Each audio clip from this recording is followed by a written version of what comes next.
आज के दौर में जब हम भारत में एक मॉडर्न प्राइवेट यूनिवर्सिटी के बारे में सोचते हैं तो दिमाग में क्या आता है? क्या सिर्फ शीशे की बड़ी बड़ी इमारतें, शानदार कैंपस और विदेशी यूनिवर्सिटीज जैसे नाम, या फिर पहचान कुछ और गहरी होती है? बहुत जरूरी सवाल है ये। आज हम इसी सवाल की तह तक जाने की कोशिश करेंगे। हमारे पास एक सोर्स है जो ग्रेटर नोएडा की एक जानी मानी प्राइवेट यूनिवर्सिटी गलगोटियाज यूनिवर्सिटी का एक प्रोफाइल पेश करता है। अब देखिए, ये प्रोफाइल काफी सकारात्मक तस्वीर दिखाता है, जैसा कि अक्सर होता है। तो आज का हमारा काम सिर्फ इसे पढ़ना नहीं, बल्कि इसकी परतों को खोलना है। बिल्कुल, और ये समझने की कोशिश करना है कि इन दावों के पीछे की हकीकत क्या हो सकती है। एग्जैक्टली। तो इस पड़ताल को एक ढांचा देने के लिए हम इसे कुछ हिस्सों में देख सकते हैं।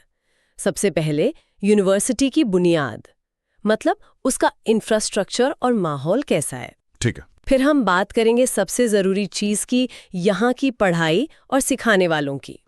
इसके बाद हम उस मुद्दे पर आएंगे जो हर छात्र और परिवार के लिए अहम होता है, प्लेसमेंट्स। हाँ, प्लेसमेंट्स और करियर के मौके। और आखिर में क्लासरूम के बाहर की दुनिया को भी समझेंगे। बढ़िया। तो चलिए बुनियाद से ही शुरू करते हैं। इस प्रोफाइल में लिखा है कि गलगोटियाज यूनिवर्सिटी 2011 में ग्रेटर नोएडा में स्थापित हुई थी। और कैंपस के बारे में काफी अच्छी बातें कही गई हैं, जैसे काफी बड़ा, साफ सुथरा और मॉडर्न फैसिलिटी से भरा हुआ है।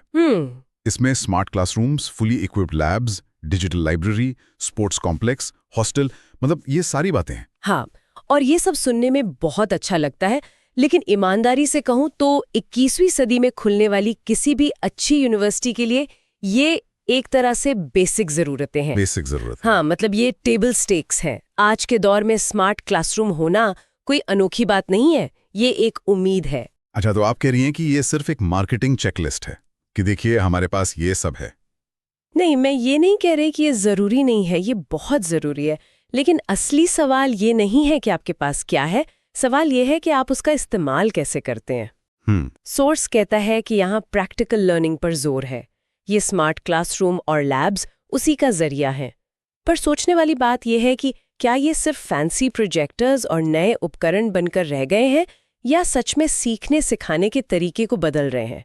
इस पर सोर्स ज्यादा कुछ नहीं कहता। ये एक बहुत जरूरी पॉइंट है। मतलब एक शानदार किचन होना और एक शानदार शेफ होने में फर्क है। बिल्कुल। सोर्स में एक और बात पर जोर है। कैंपस का माहौल काफी एनर्जेटिक है, जहां छात्रों को सिर्फ पढ़ाई ही नहीं बल्कि पर्सनालिटी डेवलपमेंट का भी मौका मिलता है। और यहीं पर इंफ्रास्ट्रक्चर का असली रोल सामने आता है। एक अच्छी लाइब्रेरी सिर्फ किताबों का गोदाम नहीं होती, वो एक ऐसी जगह होती है जहां छात्र मिलकर काम कर सकें, बहस कर सकें। एक अच्छा स्पोर्ट्स कॉम्प्लेक्स सिर्फ खेलने की जगह नहीं, वो टीम वर्क और अनुशासन सिखाता है। तो ये जो एनर्जेटिक माहौल और पर्सनालिटी डेवलपमेंट जैसे शब्द है ना, ये इन्हीं सुविधाओं के सही इस्तेमाल से पैदा होते हैं। ठीक है, तो इंफ्रास्ट्रक्चर मॉडर्न है, लेकिन असली परीक्षा तो क्लासरूम के अंदर होती है। चलिए पढ़ाई की बात करते हैं। सोर्स बताता है कि हाँ, BTech, BBA, MBA, law, pharmacy, journalism जैसे कई कोर्सेज हैं। मतलब अंडर ग्रेजुएट से लेकर डॉक्टोरल लेवल तक। यहाँ पर एक फ्रेज का बार बार इस्तेमाल हुआ है, इंडस्ट्री ओरिएंटेड सिलेबस। ये आज के समय का क्या कहते हैं, बज़वर्ड है। इसका मतलब तो साफ है कि कोर्स को जॉब मार्केट की जरूरतों के हिसाब से बनाया गया है। वर्कशॉप्स, सेमिनार्स और गेस्ट लेक्चर्स भी होते रहते हैं। ये सुनने में तो एकदम परफेक्ट लगता है। हाँ, सुनने में ये आज के समय की सबसे बड़ी जरूरत लगता है, और काफी हद तक है भी। कोई भी छात्र या उनके माता पिता यही चाहेंगे कि डिग्री पूरी होने पर एक अच्छी नौकरी मिले। बिल्कुल। इंडस्ट्री ओरिएंटेड सिलेबस इसी वादे को पूरा करने की कोशिश है, एक तरह से थ्योरी और प्रैक्टिस के बीच की खाई को पाटने जैसा। लेकिन आपके काफी हद तक कहने में मुझे एक लेकिन सुनाई दे रहा है। आपने सही पकड़ा। देखिए, इंडस्ट्री ओरिएंटेड अप्रोच में एक बहुत बड़ा चैलेंज भी छिपा है। वो क्या? आज जो टेक्नोलॉजी या स्किल इंडस्ट्री में चाहिए, क्या जरूरी है कि वो 5 साल बाद भी उतनी ही जरूरी होगी? सही बात है। ऑटोमेशन और एआई का जमाना है, इंडस्ट्री बहुत तेजी से बदल रही है। तो क्या यूनिवर्सिटी छात्रों को सिर्फ आज की नौकरी के लिए एक स्पेशलिस्ट बना रही है, या उन्हें कल की अनिश्चितताओं के लिए एक अडेप्टेबल थिंकर बना रही है? ये तो $1 मिलियन सवाल है। क्या सोर्स इस बारे में कोई इशारा करता है कि ये संतुलन कैसे बनाया जाता है? सीधे तौर पर तो नहीं, लेकिन कुछ संकेत मिलते हैं।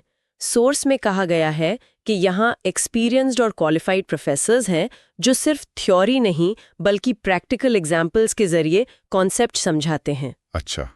अगर ये सच में हो रहा है तो ये बहुत अच्छा है।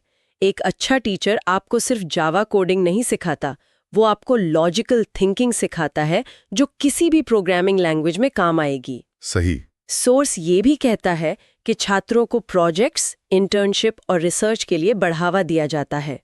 ये वो चीजें हैं जो छात्रों को सिर्फ आज की इंडस्ट्री के लिए नहीं बल्कि आने वाले कल के लिए तैयार करती हैं।